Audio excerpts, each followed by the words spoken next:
Aujourd'hui, j'ai choisi de vous présenter une œuvre d'un grand format qui se trouve au musée du Louvre. Il s'agit de la célèbre huile sur toile de Théodore Géricault, le radeau de la Méduse. Géricault, peintre du XIXe siècle, est âgé de seulement 28 ans lorsqu'il décide de s'attaquer à la représentation d'un fait divers qui a beaucoup fait parler de lui à l'époque.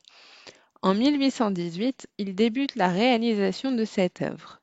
Elle sera présentée au Salon en 1819. Le sujet de son tableau est inspiré d'une catastrophe maritime qui a eu lieu 2 ans auparavant. Le 2 juillet 1816, la frégate La Méduse échoue au large des côtes du Sénégal.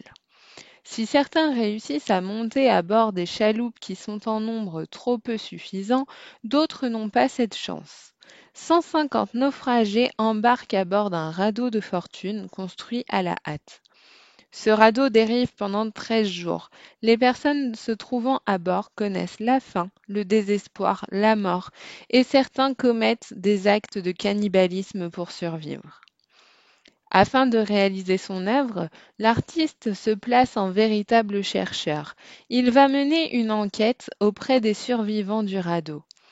Il recueille les témoignages de l'ingénieur géographe Alexandre Coréard et du chirurgien de la frégate Henri Savigny. Il va même jusqu'à construire une maquette dans son atelier et va faire poser des rescapés du naufrage pour son œuvre. Afin de représenter au mieux les tensions des corps des défunts, il n'hésite pas à se rendre dans la morgue de l'hôpital Beaujon, proche de son atelier. Il se place en véritable anatomiste pour la réalisation de son œuvre. Et afin de représenter la réalité au plus proche de ce qu'elle est, Géricault mène beaucoup d'études préparatoires, s'enfermant dans son atelier et ne souhaitant surtout pas être dérangé pendant son travail. Les couleurs, ocre, brune, verdâtre, ne sont pas choisies au hasard et servent à dépeindre l'ambiance morbide qui régnait à bord et met en avant la décomposition des corps pour certains, les conséquences d'une longue dérive et les impacts des vagues et des embruns de la mer pour les autres. Outre les jeux de clair-obscur, quand on regarde cette toile, on remarque tout de suite la double composition pyramidale de l'œuvre. Cette composition participe au dynamisme de la toile. D'un côté, une pyramide d'hommes qui grimpent sur des corps sans vie pour appeler à l'aide un bateau qui se trouve au loin, comme une lueur d'espoir après tant de jours de dérive. De l'autre côté, le mât du radeau, avec cette voile tendue par le vent, qui semble être un point de repère secondaire pour mieux voir ce radeau. À l'ombre de la voile, Géricault aurait représenté Savigny, montrant l'espoir, montrant la délivrance à Coréard.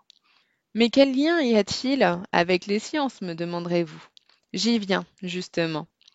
Si cette œuvre a été mal perçue par les uns et bien reçue par les autres, il est une ombre au tableau qui n'est pas négligeable.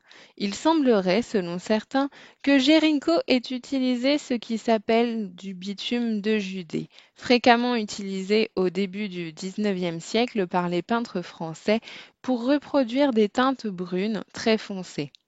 Ce pigment n'aurait jamais séché et se serait répandu dans les couches de la peinture qui finira à terme par disparaître. Le bitume de Judée est utilisé dès le Moyen Âge et il fut employé comme glacis à la Renaissance italienne.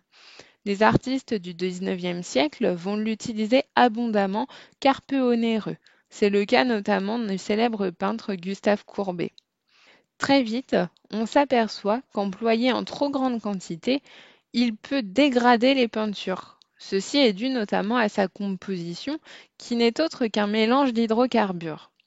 Si le bitume n'est pas isolé par un vernis, il migre dans les couches de peinture voisines, faisant apparaître des craquelures et assombrissant les tableaux. Une autre hypothèse attribue l'altération du radeau de la Méduse à l'utilisation d'un vernis qui comportait des cristaux de galène, issus de la réaction du plomb de Céruse avec l'acide sulfhydrique atmosphérique.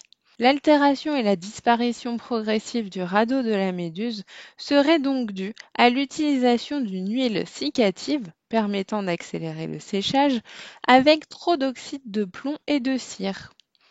Les études menées sur le tableau de la Méduse ne révèlent pas de traces de bitume de Judée. En définitive, la composition scientifique des éléments utilisés pour ce tableau a depuis le début été déterminante quant à sa postérité. L'altération de l'œuvre a été rapidement observée, c'est pourquoi autour de 1859, le Louvre commande une copie conforme de l'œuvre de Géricault. Les générations futures pourraient être amenées à ne pas contempler l'œuvre originale de l'artiste. Si un jour vous allez au Louvre, n'oubliez pas que la Joconde n'est pas le seul chef-d'œuvre du musée. Ne passez pas dans les galeries de l'ancien palais royal sans vous arrêter devant l'œuvre de Géricault. Vous serez assurément médusé.